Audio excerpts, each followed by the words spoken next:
He has hit his limit. He's done. Oh, we are recording now. Oh my God. Oh, here's the clap. This is episode 3 or episode, I don't know. Episode 7. Whatever it is. Season 2, episode 7. Running a successful business often means dealing with stress, burnout, and exhaustion. That's why prioritizing your mental health at work is one of the most important decisions you'll ever make. Hi, I'm Leanna Lee. I'm Mike Vini, and this is Bettermental. Join us as we share tools, tips, and strategies to help you build better systems for health and business growth. Ready? Let's get to work. Okay, and what are we talking about today? Oh my goodness. How much of a bummer clients can be, right? They suck sometimes. No, I think, clients, I love them and I hate them. It's just here's the thing about clients, right? Is that they represent such a large part of your business. You know, you spend so much time on sales, on marketing, on business plans, and they're not really. There are plenty of businesses that, operate in different ways, obviously. But for people like us in creative, service-based industries, we can't really build the business without clients or without people coming to the website, people reading content, an audience for your speaking engagements. Yeah. Okay, Mike. This looks so ridiculous. But no. They're such a big part of things.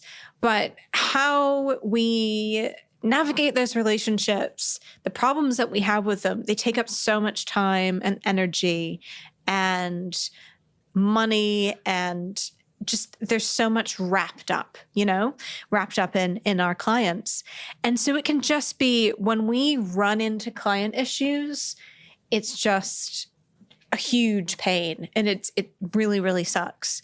Have you had any big client issues recently? Last week? I'm not going to name the name of the client. No.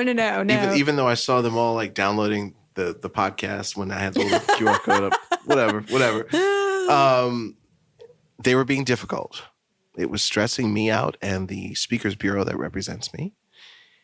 And I mean, dumbest logistical stuff. Oh, yeah. And I remember this one. Yeah. And the thing is, so I'm getting frustrated and I'm like, I want to be comfortable enough to come in and speak, deliver to this group. It was a very high paying event. And, when I landed in California, I don't know if it was the California Air, Santa Monica Boulevard. I don't know. But basically, I realized that the reason that they are stressing me out is the reason I need to be there. Oh, that's good. They need you. They need me. And it was life telling me, You know what? This is why you do what you do. It's inconvenient and it sucks, but this is why you do what you do. So you need to get it together because that's just, life showing me what's going on with them internally. And clearly it was stuff that was not about me. It was, their own chaos. It's always interesting because when we talk about clients, sometimes they're being difficult to us or, our business, our people, our salespeople, whatever. But also they could have their own drama going on internally that affects you. So it's like a ripple effect. And I get that all the time. Sometimes, I can remember a client I worked with a year or two ago, and they were just lovely people, but it was an absolute shit show. I mean, so many internal issues. Nothing was organized. It was so hard to get information. The departments weren't talking to each other. So if you needed like data, success data and metrics from a product, you had to talk to like 3 or 4 or 10 different people. You had to wait for them to get back. It was so much. It was ridiculous. It caused ridiculous delays. And then I had to deal with the fallout of that being an outside vendor that was, contracted with them. And it was just a huge pain. And I was able to learn how to work with it kind of, but it was such a shame to me because, I'm on the content side of things and it's so hard to put out. They had such a great opportunity to put out good content based on their own proprietary research. research and data that they produced themselves. But because their software wasn't up to scratch, because the right people didn't have access, because the right people weren't in touch with each other, they couldn't use something that was literally right at their fingertips. It was very frustrating for everyone involved. So, I mean, anyway, we could go on and on and on about client issues, but I think to me, it comes down to being able to identify what's going to work with you. What's going to work for you when it comes to client relationships. Yeah, and that starts with finding the right clients. Yeah. Because oftentimes, especially when we're starting out a business, we're figuring out who our clients are. And you're just taking on whoever. You're taking on things. Now, keep in mind, we're talking as service businesses who function in the arts. And, I'm a speaker, but this can apply to a startup company for an app. Finding the right clients is important, and it's important to define them. And one of the reasons that people don't do that is because businesses often don't define their target market when it comes to marketing. Oftentimes they think, well, I market to everybody. No, you don't. I mean, just remember, you and I, let me go back here a little. So when we were putting together all the branding for this podcast, right? This might've been 2020, 2021. I don't remember, but I remember you and I talking about the demographics of the podcast and before we even started designing. And I remember specifically you letting me know that most of our listeners, according to the data at the time, were women. And so in a sense, if we had to target someone, it's a woman. Now, if you're a man listening to this podcast, it's still for you. I'm a man, but don't go away. We still need you. We still need you. But we're just saying. And so I remember at first having this reaction of well, almost like, am I a fit for that? Is that right? But I realized it didn't matter at the end, because at the end of the day, we were figuring out our main target. And sometimes you have other people, but it was important to know who the people were that were listening, what they value, so we could start to create some content. And I remember us doing that work and how much it helped develop what we have today. Yeah. And I think there's this myth surrounding the target market that if you only focus on this many people, then only those people are going to buy from you. Not true. That you're going to really kind of cut out potential business. But the opposite is actually true. Something that I've learned, I started off in doing all sorts of bits of journalism and just all sorts of writing that you can think of, copywriting, content marketing, just everything really. And then I started narrowing it down to the industries that I worked best in, tech and finance and a couple others. And then I realized the niches that I really excel at and that I'm really interested in, future of work and mental health. And then as I started narrowing, I realized I saw my target market not necessarily opening up, but I saw so many more opportunities coming to me because the right people were starting to hear about my work. I was starting to get known in certain places. I'd get contacted more about things.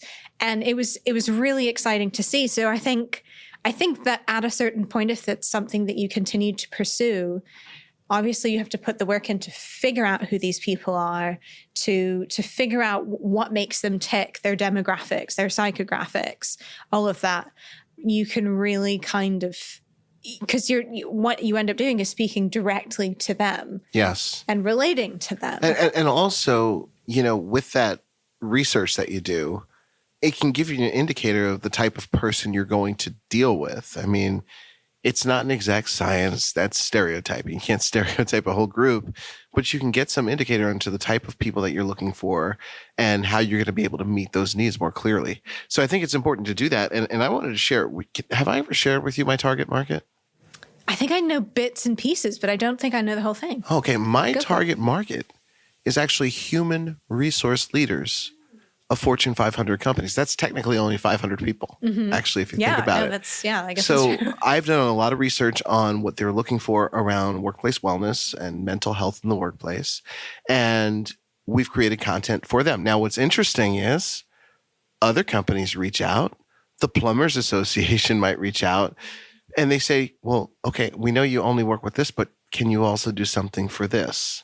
You've worked with schools, you've worked with Yes, I even have pulled off my site working with schools. It's nowhere to be found on my website, schools still reach out because they see something. So the idea, though, here is that when you define a target market, this is turning totally into a marketing episode, but we'll get back to the mental health component here of clients. Yes, when you define that, you gain clarity. But what about you? What's your well, you told me before, right? Yeah. Well, as a caveat, as you said, remember when we were setting this up, at time of recording. These are our target markets. No. So I work with content strategists at content marketing agencies and companies in the future of work and mental health spaces. So usually software companies that support small businesses and mental health. So that can be anything from insurance companies to business tech platforms. So it's quite wide. But where you see the target market narrowing is how I apply some of those psychographics, because I have certain values, I have certain people that I'm looking for, I have certain qualities that I'm looking for in clients. I love it when they are remote first. I love it when they support their workers. I love when they care about mental health. So these qualities, I guess it gives you an indicator it's not a guarantee is what you're saying. Yeah, but it's not something that I have necessarily gone out and researched and found that X many companies in this industry care about this. It's what I care about in a client. And I'm like, so it's you personally. It's me personally, but it's also, I think, back to the clients I've had the best relationships with and that we've done the best work together. And I'm like, they all have this in common.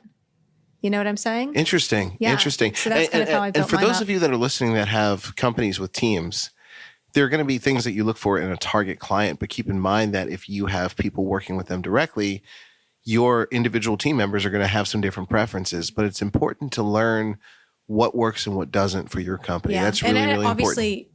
Depends on the size of your business, depends on the industry. If you're a product-based business or a tech platform, you'll be looking for a customer base, right? But you may not have as much direct control over who you sell to as someone like me and Mike, where we can say yay or nay to leads coming in. Right. Well, I just purchased, I'm not going to say the name of it right now, but I purchased a business recently. I purchased an app, a meditation app from a celebrity psychic, actually. I didn't know that. That's exciting. Yeah. And so got this app coming out. Now, the way an app works, we all have apps on our phone. You register and subscribe. You pay for it or it's free. I can't control who comes to that app. Mm-hmm. You know, I might get someone who registers for the app, pays the money, absolutely hates it, leaves bad reviews, goes on social media. It's just a problem. I don't know. And if you're listening, please don't be that person. Please say good stuff if you see an app for me.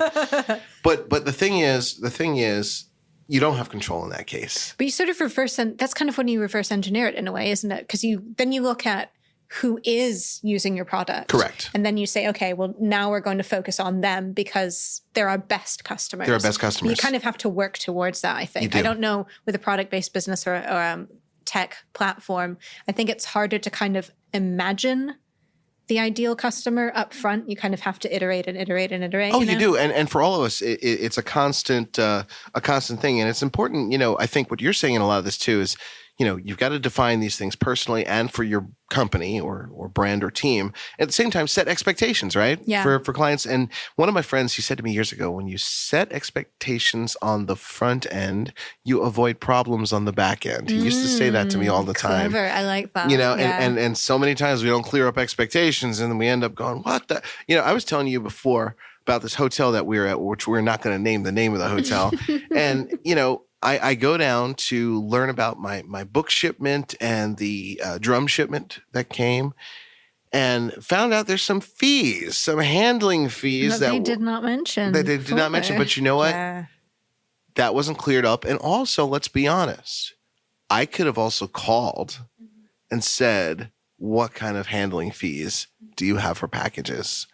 And, went from there. So I didn't do that. So do you consider that kind of a wash then? Like, fair enough. I didn't do this. You absolutely. Didn't do that. Absolutely. We're going to talk about that some more in a bit. But yeah, so that's my thought on the expectations there. Yeah. And I think just one kind of last thing about finding clients are a good fit is screening them. When you screen clients, and by that I mean background check. Yeah, background check. When you're researching them, when you reach out to them, when they reach out to you, you may know that, they're a company of this size, they make this much money, their team is this big, they offer these products and services, you fit into those niches, blah, blah, blah, blah, blah. You can know that they are a good logistical fit. But there are also these qualities, kind of as I mentioned before, these intangibles that aren't just, it could be something like the things that you value. It could be the things that you prioritize, but it's also how they present themselves. So that's why I love having intro calls with clients. And this doesn't always happen because a lot of agencies reach out to me via email. But if I have an intro call with a client, I'm always listening for how organized are they? How are they talking about opportunities? How have they worked with freelancers before? What does that communication look like? Is it messy? Is it complex? Or is it simple and straightforward and human? And so that is just something that I love. I love to kind of insert into that process for myself. But the real challenge is when you've started that client relationship, you're hired on, you sign the contract. Now it's time to manage those client relationships. Oh, client relationship management, like CRM? Like CRM, but like a mental CRM. What? I know about the software. Tell me about the mental. That's a CRM. No, but so you're thinking about things like, so the first thing I think about is what is your role in the relationship? Defining that relationship, defining kind of like what you said about setting expectations, but you're really figuring out exactly who fits into what space and how you both interact. So an example of that would be if you have a client who is also a friend. Maybe you were friends before and then a business opportunity came up and now you're working together, kind of like me and Mike. Oh, shoot. And Bring it up. Get real with me. It's okay. Right? Everyone's going to hear all this. It can happen the other way around where you start working together and then you realize you're good. Oh, shit, that's also you and me. Us, yeah. So both ways, that's us. And I think this is something that you and I have had to learn over the years. And so I started off, Mike was my client. And then we moved into a partnership. Because I was a good client. Because you were a good client. And now we're business partners taking on projects together and like honest to goodness businesses together. And so it was interesting navigating that as we became friends. And one of those things I think we both had to learn is how much do we let each other in? Right? Into our personal lives, into our business lives. And so that's... You're saying I got no boundaries? No, I'm saying we were good with boundaries. Oh, okay. And so it's about, so now we're good friends. We have each other's phone numbers. We talk every week, all of this stuff.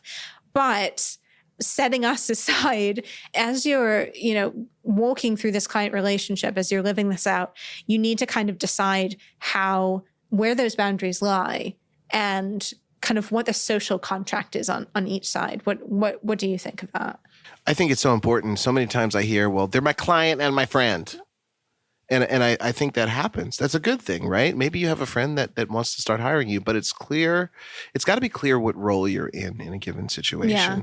And you have to be honest with yourself. And that's not easy because it often involves saying no or confronting a situation you don't want to confront. Maybe they're a great client, but now a bad friend. Mm-hmm. What do you do in that case? You're going to have to confront something. Yeah. And we don't, as humans, naturally like to do. I do because I'm a troublemaker. I love to start fights with people, but that's just me, And so I think that's the thing is being really clear about that. One thing I think you do really well. You've taught me this actually. Mm. You do this job of constantly reclarifying expectations. Oh, do I? And at first I found, I'm about to put all this stuff out here. I found it like a little annoying. It's like, we talked about this. Yeah. And then that's what I was saying in my head. But then I realized, no, this is actually a really good quality. And it's one of the reasons I actually believe we've had such good consistency is because you do that. And I think I've actually started to do it more in other relationships because of you. So that's an example I'm so flattered. Managing client relationships. But can we talk about bank accounts for a second? Yeah. And speaking of... Yeah. So you brought this up when we were talking about this episode. something about how a relationship has an emotional No, bank I said account? bank accounts like the bank down the street. Oh, that's right. No, I'm joking. We're going to the bank tomorrow. No, we have to go to the bank tomorrow. No, but actually, in his book, The 7 Habits of Highly Effective People, Dr. Stephen Covey talks about the fact that all relationships have an emotional bank account. Mm-hmm. You make deposits when you do things that build trust. I showed up on time. I kept my promise to you. Maybe I did something to support you. You take a withdrawal when you break a commitment, when you lie, when you hurt the other person. You do too many withdrawals, it's overdrawn and the account gets closed. And if you think about relationships, that's how they kind of work, building trust. So it's really important in a client relationship to do things that you need to do to build trust. It's a two-way street. Yeah. It's not just, having the right clients. You have to do certain things and be very honest with yourself. So I know for me, in all my relationships, I try to monitor them. We were just talking about this in therapy this morning, actually. Nice. And talking about the give and take, but what does that mean? And being intentional about that in my relationships. It doesn't mean I'm perfect with it. I fail at it so much. And trust me, there are certain relationships where I'm like, you know what, I give and it's enough. Like, I'm not dealing with this anymore. But it's important, especially in client relationships, to do that, the give and take. Because if you think about, so the vendor relationship and the client, so the vendor and the client, so, we're the vendors in this situation, there are certain basic expectations that each one should meet. Both are responsible for clear, honest communication. Both are responsible for producing and sharing certain materials. So it could be like, you have to give flight information about when you're coming in. They need to pay you and let you know where to go. Like, there needs to be an exchange of information that helps you get the project done.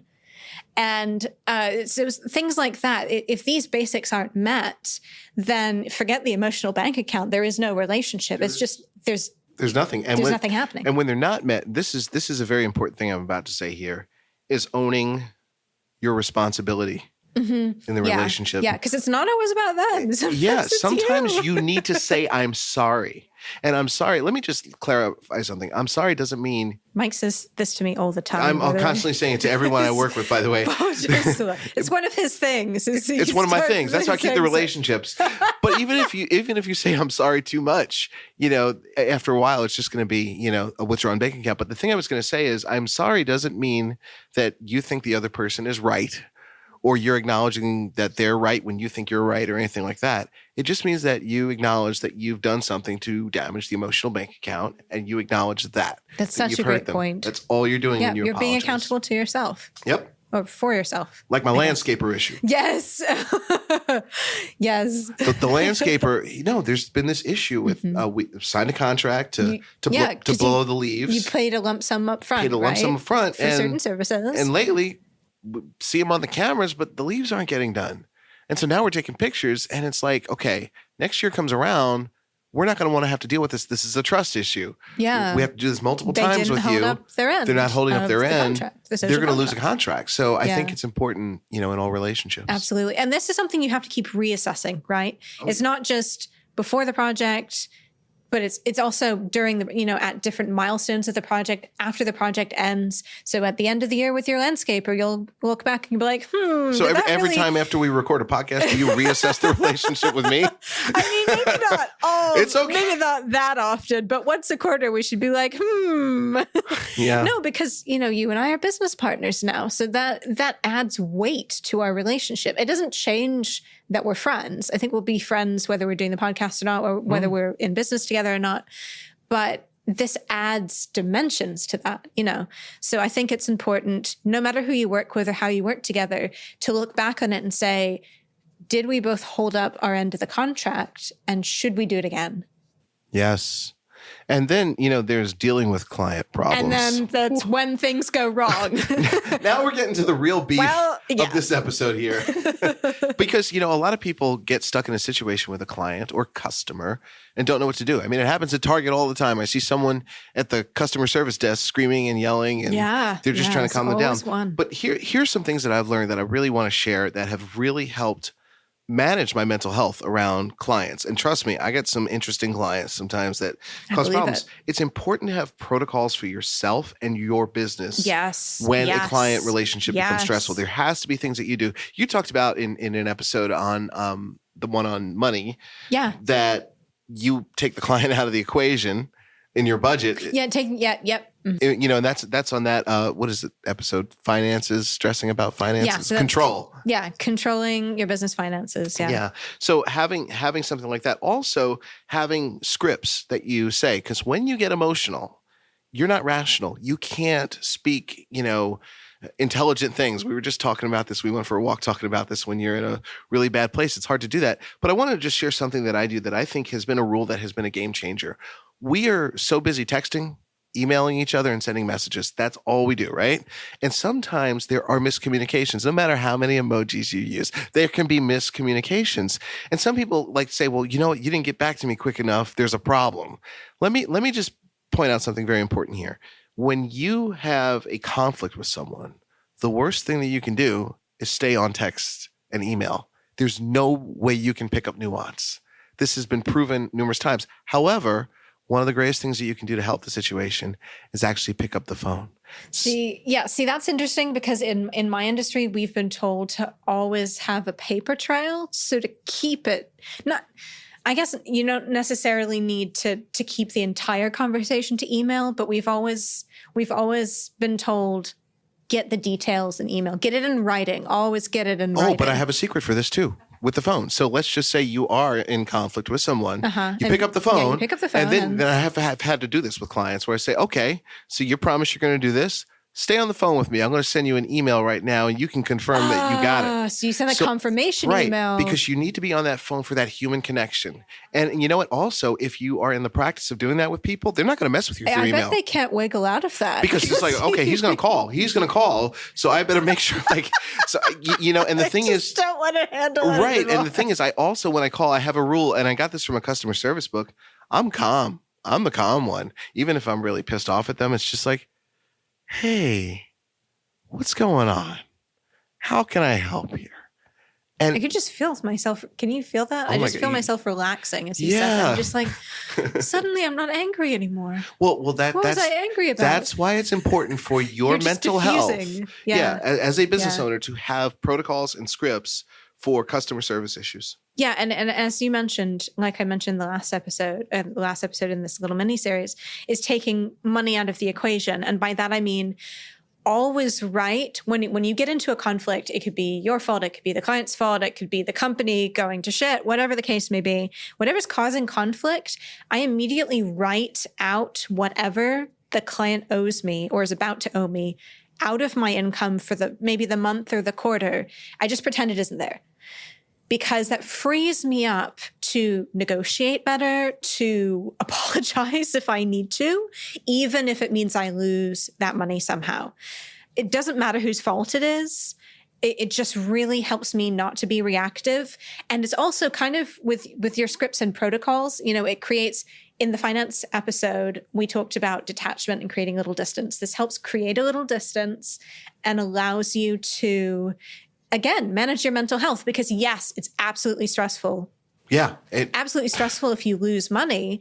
But if you're going to be stuck in this kind of limbo of hell, trying to work things out with a client, thinking, I need the money, I need the money, I need the money, you're not going to get anywhere. So this is a good way to preserve future client relationships. And then you can kind of work around that and fill the gap in other ways. But you said something really interesting. I did. About taking money out of the equation. You and I had a different interpretation of that, remember? Yeah. I mean, this is a lesson I had to learn. And it's one that actually came from even being a drummer, that, you know, sometimes clients will be really cheap with you and not want to pay full price or whatever. My whole thing is, anytime I'm delivering my service, whether I'm getting my full fee or I'm doing it for free for charity or something, I always give 100% like they're getting the full price. And one of the reasons is I want them to remember the quality of what I do. I want them to remember that. Now, they might not get that again in the future, but the idea is doing that, and it sets a precedent. And it's actually been good for my mental health, because I go, you know what? Doesn't matter what you're doing over there with money or what we agreed upon. I'm just going to focus on delivering the best that I can. That's where I can control something there. So in a way, it's a form of control that I use, even though it's opposite. Not exactly taking the money out of the equation, because you're actually still You're actually still thinking about it. You're still making a point of delivering a quality presentation, but you're still sort of detaching yourself from the money. You're like, if the quality is what matters, it's not about the numbers. The quality is what matters. And this happened recently, by the way. A school reached out to me that did not have a lot of money and wanted me to fly to their school for a very low price. And I got on the phone with the woman, and first of all, I said, thank you for reaching out to me. I let her know that my full fee, what it was. And you know what? At the same time, I said, why don't you do this? I said, you know what my full fee is? I know what your budget is. Why don't you go back to your people and come up with a number that works for you and me both? I trust you completely. Oh my God. You know, I actually hate it when he says that. Yes, that's because when he says, I trust you, that means he's like, I am handing this to you. Oh, that's, and I'm like, that's delegation shit, at its finest, it's my right? turn. No, seriously, I know it's such a beautiful emotional moment, but really he's saying, it's your turn. It's your turn. But here is the thing though. And by the way, in the nicest way. I can't do this with all clients, but the idea is this though. Think about the honest moment though. I trust that they're actually going to find the best number that they can. I bet they usually do. And you'd be surprised at the numbers they come back with. I would not be surprised. Right, because when you say that, but it's an opportunity to communicate, clarify expectations, right, and be honest and open and realize that sometimes you have to compromise. But you show that you value them and their time and their relationship. And just kind of circling back to client issues, the core problem there is often value. You often feel devalued. We are often struggling. Like we often have different ideas of the value of the working relationship. And that's kind of where we break the contract. And so when it comes to that, our business coach that Mike and I have both worked with, she's got a lot of great questions that you can ask about value, about when, reassessing the relationship again, is what's causing this? Is it them? Is it me? And who has broken the contract? How has it been broken? And then how can we move forward with this? And I'm adding a few of my own questions there, but one thing we're kind of going long here, so we're going to wrap this up. But I kind of want to end with a thought, sort of bringing it back around to control, right? Control. Because this is all about control this season. It's all about control, and you've kind of mentioned that with taking money out of the equation a little bit. But if you struggle with control, right, and are trying to work with clients, how do you show up for clients when that's the challenge? How do you manage that? Do you have any ideas there? Yes, I will be transparent. I have struggled with power issues for my entire life with people. I have struggled with control issues starting when I was a kid. And I have sought out power for manipulation purposes. I can put all this out there and say it with truth. And at the same time, I run a business and have to deal with client relationships. How does that play in? What I have learned is through going to therapy, I've gotten to learn a lot about myself and become more aware of my tendencies. So this way, it allows me to become aware when they start to come up, and I can make some adjustments in my thoughts or behavior. So the key is taking a look in the mirror, because oftentimes when we are angry at someone, or maybe we don't like someone, we just can't stand someone. Sometimes we don't like them or can't stand them or resent them because they're a lot like us. It's called projection. And it really takes going to therapy and doing the work with someone else. You cannot do this work in your head by yourself to help you learn about that awareness. Yeah. And then the final thing I'd really say is just reiterate putting those systems into place, putting that protocol into place, because you're creating that objectivity, you're creating a buffer, you have something to refer to look back on that helps you lend you perspective and leave your ego at the door. I think control has so much to do with ego, right?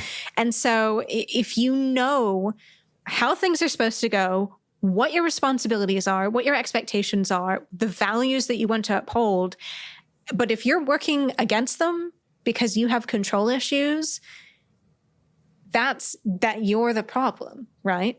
So if you're able to look back on those systems you've created, you can look back and say, oh, my bad. Well, you know what? I have a control issue right now. We're recording this episode on video, and it looks like the camera stopped. and I have no control over that. But I do have control over when we end. So we're going to end this right now. I guess this is it, guys. But thank you so much for listening. Be sure to like us on your favorite podcast listening app, or subscribe to us, I should say. Sorry, like us. Like our social media, right? Yeah, Click absolutely. the like on our social media. Yeah. And reach out if you ever have any questions at bettermental.fm. All right. Take care, guys. Bye. Bye. Thanks for listening. You can learn more about the resources we mentioned or connect with special guests by checking out today's show notes at bettermental.fm.